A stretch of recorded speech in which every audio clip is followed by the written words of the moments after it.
Umagang kay ganda na naman, panibagong storya na naman ng aking buhay. Yung tipong nakaupo ka lang ngayong araw na to at biglang may dumating ba naman na grasya. At dali-dali na rin ako nagbihis at yan tinawag ako ng aking kapatid para samahan ko raw siya at ipagdadrive ko raw siya at may pupuntahan daw kami. What's up mga katubig? Ngayong araw pala ay may pupuntahan kami at ipagdadrive ko nga pala po yung kapatid ko. At syempre di pwedeng mawala ang ukoy-ukoy ng buhay ko, ang misis ko. Iusap kasi yung kapatid ko na i-drive ko raw yung isang sasakyan na kukunin namin. Dahil nga yung may-ari ay wala raw magdadrive sa kanya sasakyan at dadalhin namin sa shop ng aking brother para ayusin at gusto ng may-ari ay papa-undercoat na rin po niya yung sasakyan niya. Malayo-layo rin po yung pagkukuha na namin ng sasakyan. Galing po kami ng Lingayen at makukunin pa po namin to sa bayan ng Malasiki, Pangasinan. Tatanggi ka pa ba? Eh sayang din yung 500 no? At ito na nga at narating na namin ang aming destinasyon dito sa bayan ng Malasiki, Pangasinan. At di ko minakala na dito pala sa J-Pass Motorcycle Trading kami babagsak at kukunin yung sasakyan para ipaayos sa shop ng brother ko. Sa sobrang busy nga nung may-ari ay hindi na talaga niya kayang iwan at ipag-drive pa yung sasakyan niya papunta sa amin. Kaya yun, ginawa niya, pinakuha na lang sa amin yung sasakyan niya. Kasi naman po, tingnan nyo naman po kung gaano kalaki ang kanyang negosyo.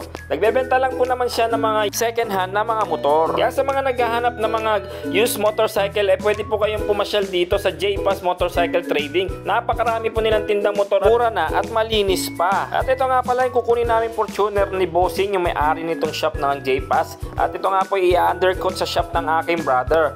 Kalain nyo ba namang ipagkatiwala sa amin itong sasakyan ni Bossing? Kaya nga malaki pasasalamat namin sa tiwala na binigay na niya. Kaya gagandahan namin at gagalingan namin ang trabaho. At mabalik nga tayo dito sa mga tinda niya motorcycle at iikutin natin ito, tingnan natin kung ano mga binibenta nila mga motor dito. Pagpasok ko pala dito sa shop ay napansin ko napakarami pong tindang Honda Click 125 dito. Lahat ng mga binibenta nila motor dito ay malilinis pong papeles. Lahat po nito ay may ORCR at nanggaling din po ito sa mga malalaking dealer po ng mga motorcycle dito sa Pilipinas. Naghahanap ng click. Naghahanap ng click. Ay boss. Ang may-ari si Sir Bossing. Ayan, dami. Ang ganda nito. Carbon Lodi. Ang ganda, nakaano pa siya, oh. Brembo Brake Master. At nang napasok na namin yung shop ay ako'y nagulat sa dami ng mga motorsiklo nandirito. Ang luwang pala ng lupa ni Bossing. At kung pupunta nga pala kayo dito ay huwag niyong kakalimutan magdala ng tubig at pipe dahil sa sobrang init ay dahil wala nga po mga bubong itong kanilang tambakan ng motorsiklo. At magbaon na rin kayo na napakaraming pasensya dahil nga po mahirap mamili dito sa sobrang dami ng motorsiklo ang paninda nila. At dahil nga sobrang busy yung may-ari, ang natanong ko lang ay yung Mio Sporty at nagpa-price po ito ng 22K, 22,000 po as is po. Yon, running condition po sa Mio Sporty nila. Tanong natin yung presyo.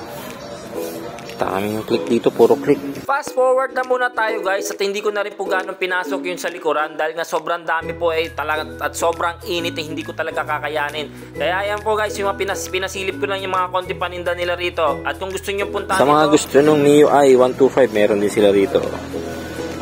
Ang Mio i 125. Ay, kukunin na namin sasakyan. Kasi nga, papa-undercoat at ano.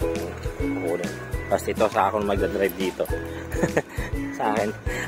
Sa kapatid ko magdadrive dito, tapos dito naman ako.